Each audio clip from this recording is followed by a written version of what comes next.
Hey everybody, how's it going? Happy Tuesday morning. We are almost there. We are almost to training camp. Finally, we're going to have some stuff to talk about. Finally, we're going to learn some things that have a chance to be meaningful when the season starts.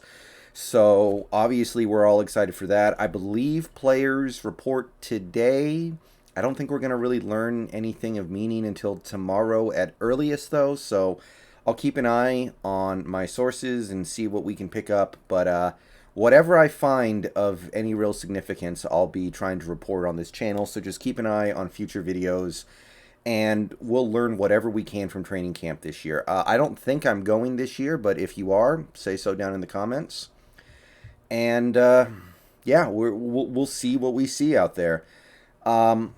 Couple of news items have come across the board in the last day plus. So before we get into training camp stuff, let's clean up with some final discussion points. This first one, the Seahawks waived cornerback Syvon Smith, who was somebody they picked up a couple months ago. He's never played on the team. And they signed wide receiver Darece Roberson. So Syvon Smith, there's really not too much to say about him. He never played for the team. I don't know if he ever actually played in an NFL game or not. I know he was on a roster at some point with the Cowboys, but I don't think he ever played. There's not much to say there. There's not a ton to say about Darece Roberson either. He played college football at WSU, not our WSU, a much smaller WSU, Wayne State. In, I guess that would be Michigan, right? So very, very small college. His performance there was pretty good. 2019, he had over 700 yards, had almost 100 catches across a 4-year career, 24 touchdowns. Last 2 years of his career, and really last 3 years, he was a big play threat. He averaged close to 20 yards a catch his last 3 years. But if to believe that this guy has much of a future in the NFL, you would have to assume an awful lot. Like, he wasn't even really dominating at the level of the Wayne State whatever they are. So, yeah. Definitely a guy who will be very, very lucky to even make the practice squad. So, Darece Roberson is not that interesting as a player, but one thing about this that a few people have theorized about, and that is backed up by some other information, is that Dwayne Eskridge might not be 100% right yet. He might not be ready to go for training camp. I know that he missed a little bit of time during the rookie camp or the OTAs because of some kind of injury. It didn't seem like it was going to be a big deal. It's honestly a little bit concerning if that same injury has lingered all the way to this point. If it's the same thing, that should have been dealt with by now. We can't really complain about anything like this after what the 49ers and Rams have already gone through this offseason. They've lost players that they were counting on this year already for the whole season. The 49ers lost like 3 players, I think. But there is a lot on Dwayne Eskridge for 2021. I said this before, but you could make a pretty compelling argument that Dwayne Eskridge is the reason why we did not get Julio Jones.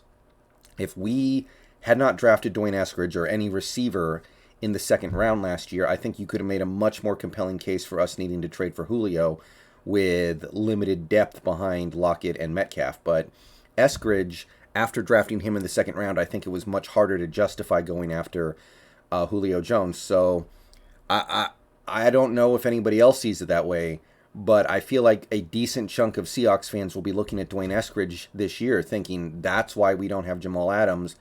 Not Jamal Adams, getting a little ahead of myself there. That's why we don't have Julio Jones.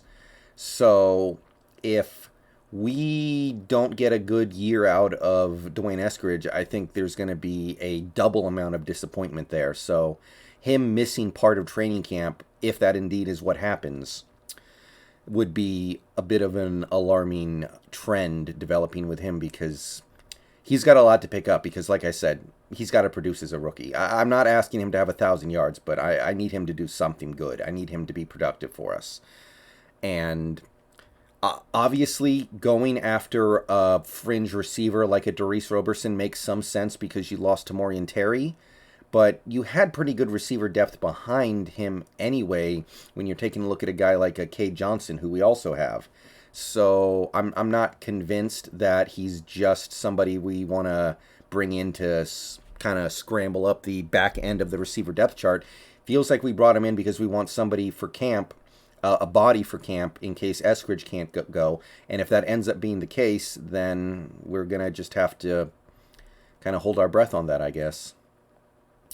But this is ultimately not the most interesting thing going on with the Seahawks right now. The most interesting thing going on here is the Jamal Adams report. This was something that I saw from uh, Corbin Smith earlier today.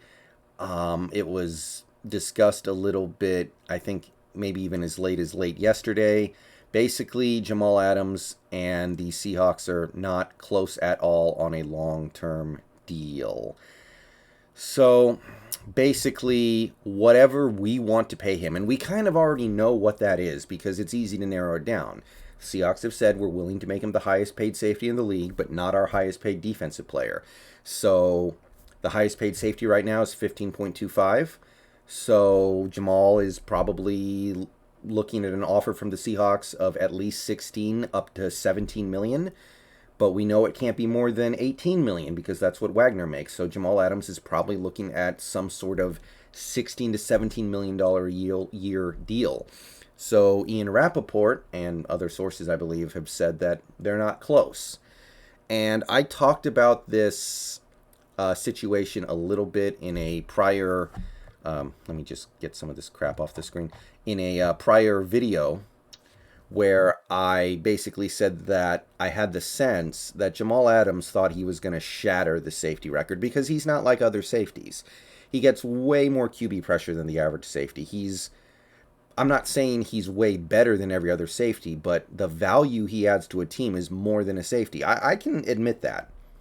I think that comparing Jamal Adams to other safeties who get maybe 1 or 2 sacks over the course of a season and 5 QB pressures on a good year, yeah, you can't totally do that because pass rush is everything in the NFL on defense. I understand that having to blitz a safety all the time is not ideal, but Jamal Adams, you can't really compare his value to other safeties.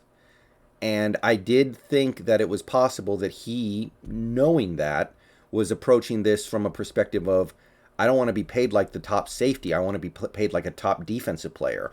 I'm an elite pass rusher. I thought it was possible that he was going to come into this offseason asking for 23 or 24 million a year. Now, the issue is he didn't play that well last year. He played good.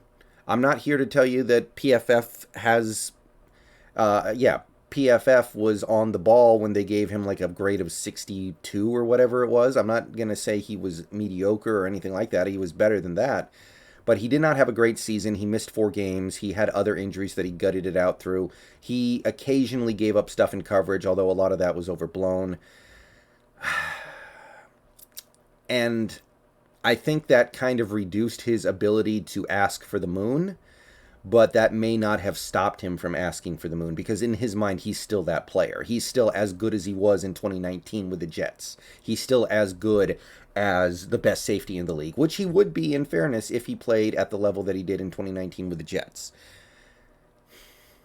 And I kind of feel like that might be why we are where we are right now with Jamal Adams. I feel like he might be coming in there thinking he's going to get 22, 23, 24 million dollars a year because I'm not like other safeties. I need to be paid like the Khalil Macks of the world or the formerly, well, I guess technically still Von Millers of the world.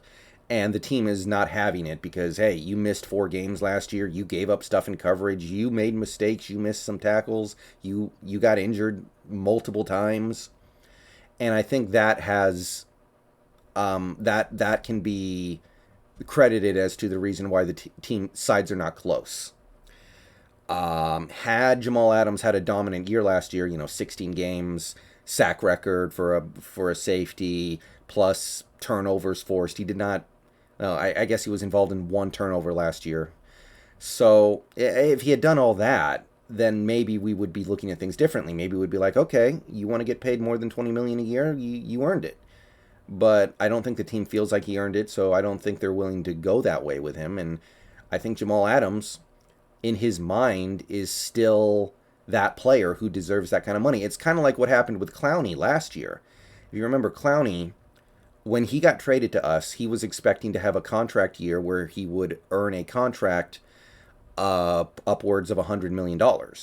And he did not have that big year. He had a good year. I think he played well. I think he did a lot of good things out there for us in 2019, but he thought he played well enough to get $100 million the next offseason, and he didn't. He missed games. He only had 3.5 sacks. He was the Jadeveon Clowney he's been his whole career. I think he was good. I liked what he did for us, but he, in his mind, was already a $100 million player based off his talent and based off his draft position. So when he didn't have a season that warranted that $100 million payday, he was like, well, so what? I'm still that player. And teams weren't having it. So obviously that's not going to happen with Jamal. Jamal is not going to end up signing some $12 million deal like Clowney ended up doing. So I think it's kind of the same thing, though. That's my read. I think he will probably come to his senses. I've said it before, I'll say it again. Jamal Adams does not want to play the last year of his deal with no long-term security. The way he plays, that would be very, very, very stupid. And he knows that. And he doesn't want to set up a situation where he might end up having to take a franchise tag where he will get paid less than he's worth on a per-year basis for 1 year in all likelihood. Again, I want to say, some people say that we have a handshake agreement to not franchise tag him under any circumstances, but I haven't seen any proof of that. So as of right now, I don't really believe that. If somebody can prove it, okay. But that's my take. I'm not worried about it. I'm a little annoyed because if I'm right about why this is happening, it's a little delusional on his part, but I don't think it's going to matter. That's really all I can say. So let's hope something interesting happens in training camp, and I will see you guys here when it does. Peace out. Go Hawks. See y'all later.